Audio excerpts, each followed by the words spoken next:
Hi folks, welcome to my channel. My name is Lisa, and today I'm going to be showing you my preferred method of casting on stitches to the knitting needle called the longtail cast on.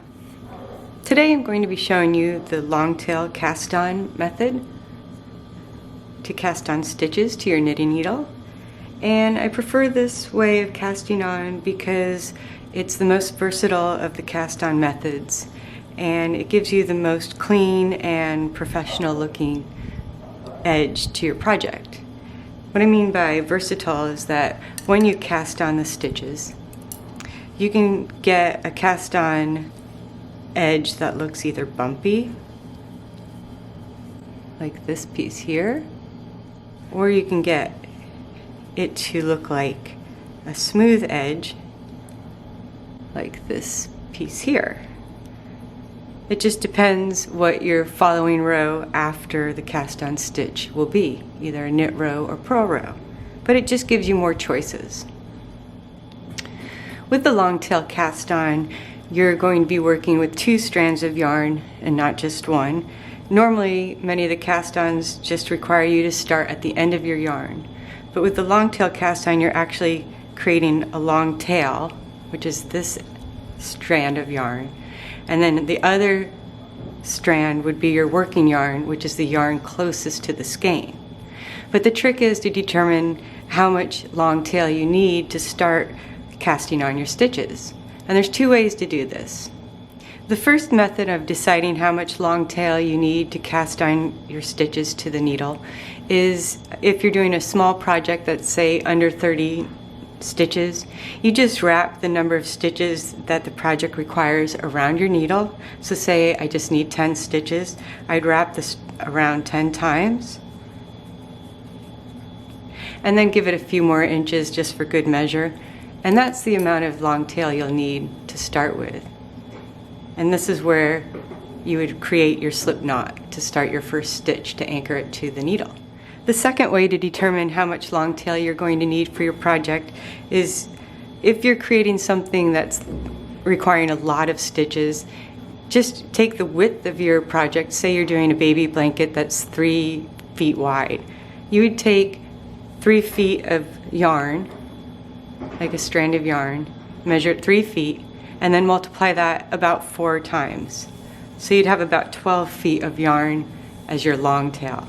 That seems like a lot of yarn, but it's better to have more than less, so you don't have to start over again casting on so many stitches. Okay, since we're doing a small project, we're going to wrap the number of stitches around the knitting needle to determine how long the long tail will need to be. So I'm going to do 10 stitches.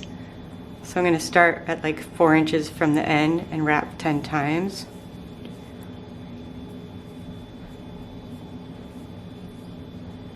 And then I have about 4 inches at the end of this tail. And at this point here, this is where I'm going to create a slip knot to attach the first stitch to my knitting needle.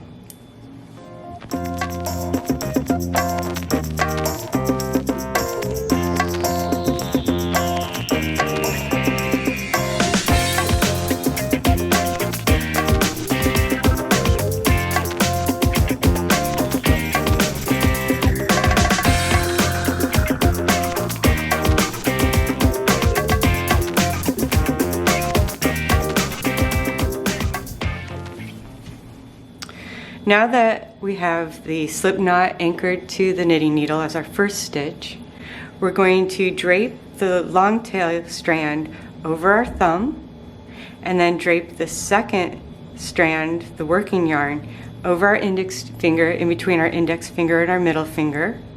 We're going to take both strands and grab them with our fingers in our left hand, and then pull with your right hand with the needle to create a V. Next, you're going to take your right hand and your knitting needle, and you're going to place your knitting needle under the yarn on your thumb, over the yarn on your index finger. Take that yarn on your index finger and feed it through the loop that's on your thumb towards you. And then release the yarn on your thumb, and then pull your needle away from you as you tighten with the long tail strand. Now you have 2 stitches. Let's try that again. So your long tail on your left thumb, your working yarn strand on your right index finger, grab the strands, both strands with your remaining fingers on your left hand to create that V. Take your knitting needle and go under the yarn on your thumb, over the yarn on your index finger. Take the yarn on the index finger and go through the loop toward you. There's the new stitch. Release the yarn on your thumb, and then while you're taking the long strand and pulling the yarn towards you, you can pull the needle away from you to tighten that stitch. 3 stitches. Let's do a few more. Under, over, through, and off, snug. Under, over, through, off, and snug. This becomes rhythmic, and then you'll be able to do it really fast. You won't even be thinking about it. So if this seems complicated at first, don't worry. It gets easier and just methodic. 2, 4, 6, 8, 10. Okay, I have 10 stitches. My tail's a little too long to continue working since I'm done casting on the stitches. So I'm going to cut this off so there's about 4 inches of the tail. And we can weave that in later. So now we've done the long tail cast on. When you're knitting the first row after your cast on stitches, it sometimes feels awkward, but it usually feels a little more comfortable after the first row. I think the stitches are just stiff and the yarn is just not comfortable in your hands yet. Plus holding the knitting needles might be a little awkward too at first. But once you get a few rows going, then your project will be on its way and you'll feel really good. Now when you're knitting every row, you can decide which side you want to be your public side, meaning your right side of fabric or your wrong side of fabric.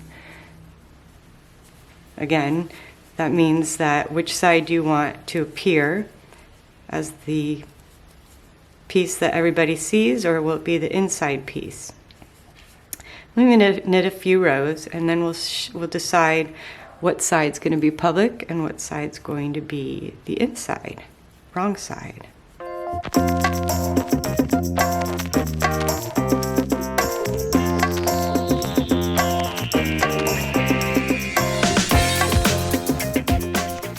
Okay, here's the finished swatch with the long tail cast on. This is done in garter stitch here, where I knit every row. And so for this I have a choice of the front side of the fabric having the smooth edge here,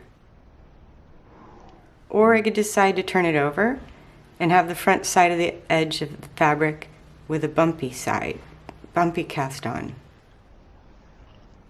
The cool thing too is with the long tail cast on, if I'm doing stockinette stitch, I can choose again a bumpy side or a smooth side. Here's the bumpy side doing the stockinette stitch. So for this one I cast on the stitches, and then my next side that I would knit, the very first row of knitting, would be in knit stitch. For this one it's got the smooth side, and to create this kind of pattern in stockinette stitch with the edge being smooth, my very first row after the cast on would be a purl row. So you can see that there's many choices that you can have using the long tail cast on. I hope learning the long tail cast on method has helped you today, and if it has, please give it a thumbs up, and don't forget to subscribe for more weekly tips and tutorials on how to become a better knitter. And thanks!